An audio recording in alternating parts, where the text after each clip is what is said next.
episode of The Hot Seat. The name is Thwala. I'm your host live from BMW in Nelspruit, Eastview. And we are talking about transformation, the transformation agenda, which everybody has been talking about in terms of PE and all the specs that have it as well. And really, if you want to follow us, you can go on our WhatsApp page. On WhatsApp line 013-612-0744. Alternatively on Twitter is at MP Newshorn, and then Facebook is Pumalanga Newshorn. Instagram is at Newshorn _media. If you want to talk to us, and more than welcome to it. This is Newshorn TV, and every Thursday we are live from this show as well. You can tune in and be able to talk to us on that level. Today we've got a very, very special guest with us, who is the CEO of Ingcomondvo Agri Media.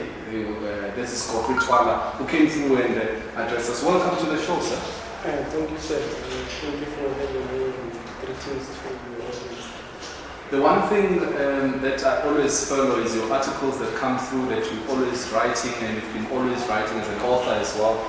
I just want to find out from you, this article about transformation, what made you, or what motivated you to think and to aspire to write such an article? Thank you very much, Mr. T. I think one should begin by indicating that apart from my specialty in farming, I'm also having an interest, or I'm passionate about writing. Since high school, I've been writing. I've been following a lot of trends, particularly in the African history. And if you remember very well, when the South African government took over, the current government in 1994, they had the mandate which was to transform the society, because at that time it was untransformed. Yes. And that's where my interest, was actually rooted. And I started researching, trying to understand what has happened since 1994 to date. But another thing that pushed me into, becoming interested, or more interested in the transformation agenda, is that I was once a member of an institution that was specializing in the transformation agenda. In fact, that institution I'm referring to, they've also contributed in terms of developing. What is this institution? It's Black Management Forum. Okay. So I've been a member for the past 10 years now. So that's where I've learned a lot about the transformation and what is to be done. All right. Now, you've looked at the transformation, you've looked at everything now from 1994 till now. What would be your barometer that you've used in terms of thinking, and what do you think has been happening throughout? Have we transformed? That's an interesting question, Mr. T. I think one, you really need to understand that when you look at the vision of the new government which came into power in 1994, it was a different vision from the other elites that had led South Africa. For instance, if you remember very well, there were the indigenous African people who led South Africa before the arrival of the British and so on. They had their own vision, which was heading livestock, and they were also more into agriculture, production. And then in the 16th century, the British imperialists, when they took over, actually, their focus was more into mining. And they were not interested in developing South Africa in general, or in the transformational agenda. Yes. Until 1912 or 1910 rather, when the new leadership came into power, which is your Afrikaner. They were more focusing now on manufacturing, they were focusing on financial services, they were focusing on property development and so on. But 1994, when we took power, one aspect we were focusing on, it was redistribution of wealth. And if you are to check redistribution of wealth, it now becomes a challenge that you are to distribute a wealth that you do not own, and it becomes very difficult. It's like giving you a bag of 50 kgs of maize. Right. And then instead of planting that bag, you consume it. The next year when the planting season comes, or the harvesting season comes, you will have nothing to put on the table. So from my point of view, I think that's what has happened. And I'm not saying the policies in place, such as your integrated manufacturing strategy, the 2001 strategy, I'm not saying they are incorrect, but I'm saying the manner in which they were designed. Or introduced, for that matter. Yes. Okay. When we come back again, we talk to Godfrey Thwala, who is now the CEO for Ingcomondvo Agri Media. I'm trying to pronounce it correctly. You know why? Because it's also a Swati to it, and I'm also thinking of a Zulu word to it, because it's almost Ingcomondvo or something. But we'll talk to him very later. Alternatively, do comment on this transformation agenda on 013 6120 744. Alternatively, all our social media when we come back, right here on News on TV.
Welcome back right here on the hot seat. The name is Ingcomondvo. I'm your host, and we are with the CEO of Agri Media, CEO Godfrey Thwala, who comes through and talk about the transformation agenda and an article that he wrote a few weeks ago. And this article talks to him and what he's thought of the transformation agenda here in South Africa. Let me quote something that you wrote on the article. You said, transformation can only be realized now, not later, in order to in the future. So what were you implying? Are you implying that this transformation that South Africa has made is not good enough?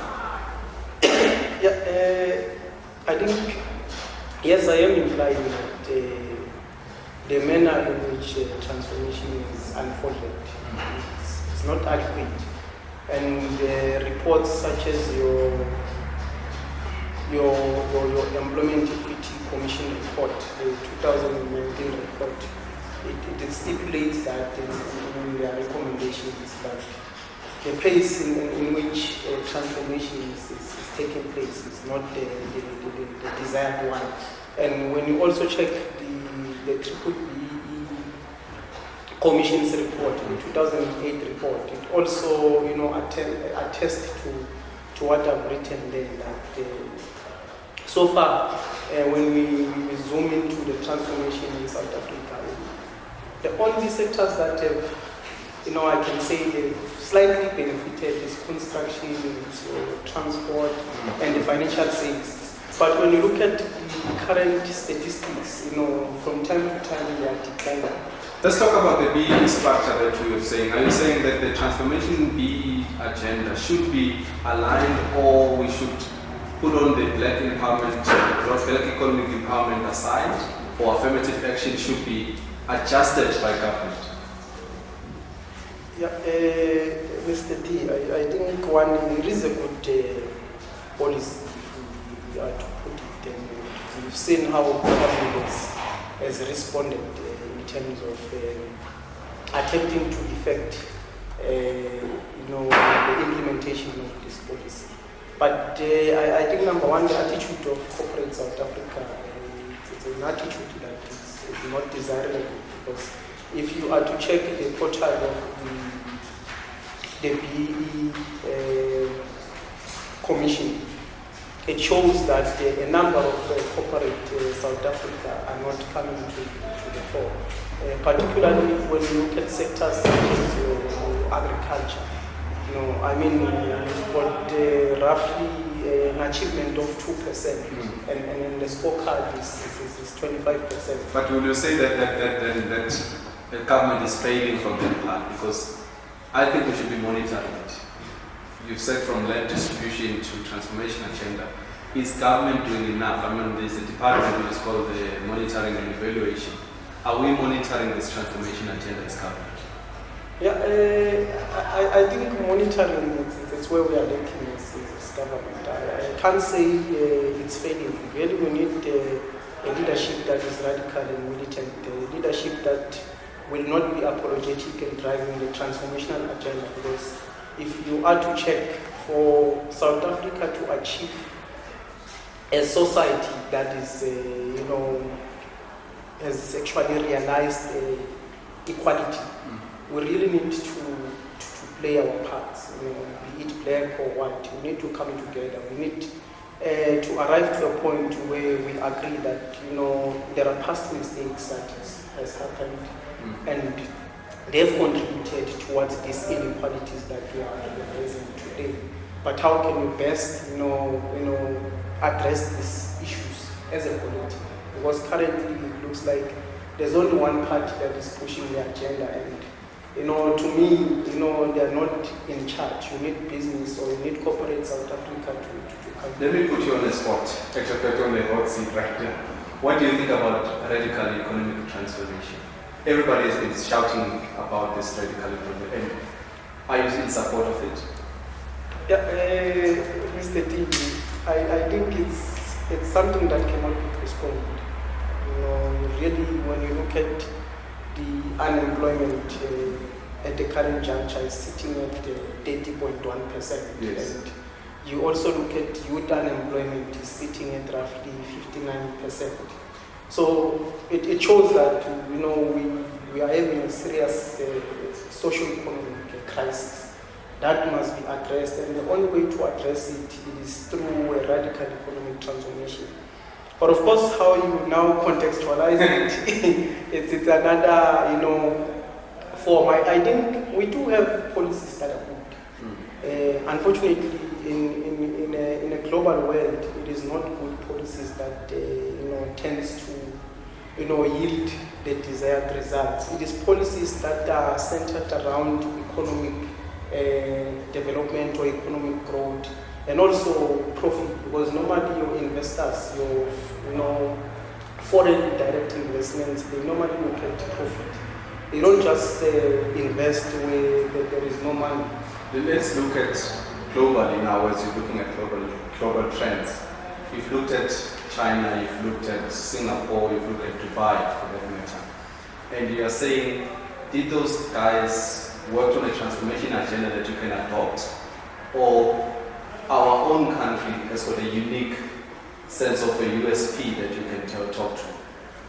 Yeah, Mr. D, look, I think you'll never find a one standardized plan or vision that can work for all the states. But I think we can be able to emulate what China did.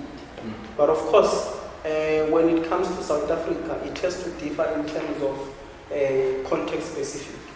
We can also learn a lot from the Singaporean. I think they've done the best in terms of moving from a dead world to a first class. First world class.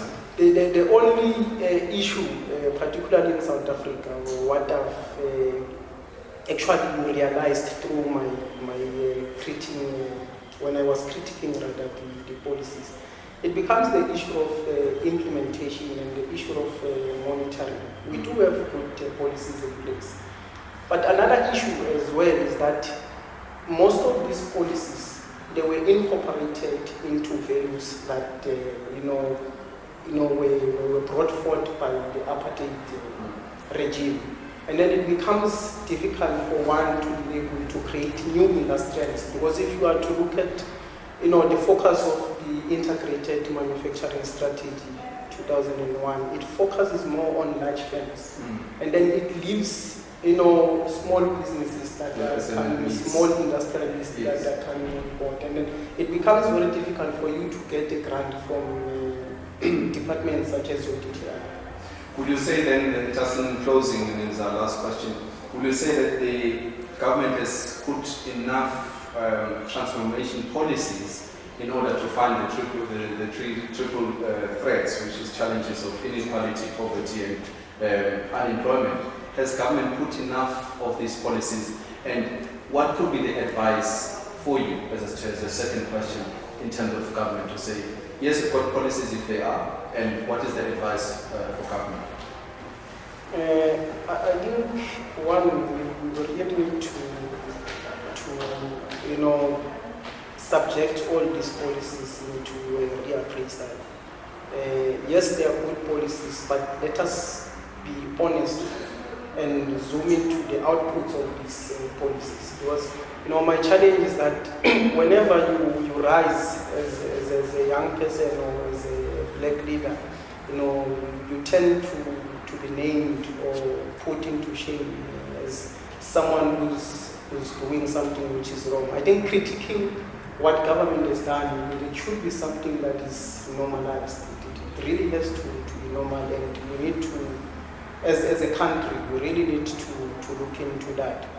But I think policies that are more centered on industrialization, especially introducing new black industrialists, we really need to focus on those policies, and also looking at agriculture. We really need to build new irrigation schemes. We need to bring new infrastructure that are mainly intended to assist these emerging farmers, because when you look at the farming pattern currently, it does not allow an emerging or an agripreneur startup to thrive, as opposed to a company that has been in the industry for some time. So really we need to review those policies and also bring a policy that is more radical. I was listening to on radio just driving home, and somebody was saying, in fact, I think he's one of the CEO of other agricultural group, I think in KZN, and he's saying that we need as more black farmers to adapt to the technology in farming. Are you agreeing to that statement? Yeah, look, really we cannot overstress the significance of the fourth industrial revolution. It is here, and we really need to ensure that we incorporate it. Of course, the challenge now emanates when it is time to diffuse the innovation, because the diffusion of innovation is not something that happens, anytime. It's something that takes time. It requires, huge capital. It requires government intervention. I think if we are to, maybe invest more into technology and invite government to come on board and invest, I think really we would be in a place where we produce more commercial black farmers. Just to be relevant again, just a second last question. With all what has happened now, COVID-19, how has that affected the agricultural space? Yeah, look, it depends on the type of farming we are in. but I know a number of farmers that were affected negatively, and there are those who were affected positively. So the COVID actually it has brought the question back, the question of having a country that is self-sustenance. So to me, it has proven that we are not producing enough, especially when you look at our the deficit that the country is having. We importing more than what we produce. Yes. So to me, COVID, has actually taught me that whether we are affected negatively or positively, but there's a need for us as emerging black farmers, or as the agricultural fraternity in general, to play a more role in ensuring that there is food security in the country. Thank you so much to Godfrey Thwala, who's been our guest this afternoon. This Godfrey Thwala, who's the CEO of Ingcomondvo Agri Media CEO, and we're saying stay tuned to News on TV, and every Thursday, and I repeat on Saturday 2 o'clock right here on News on TV. This is the Hot Seat.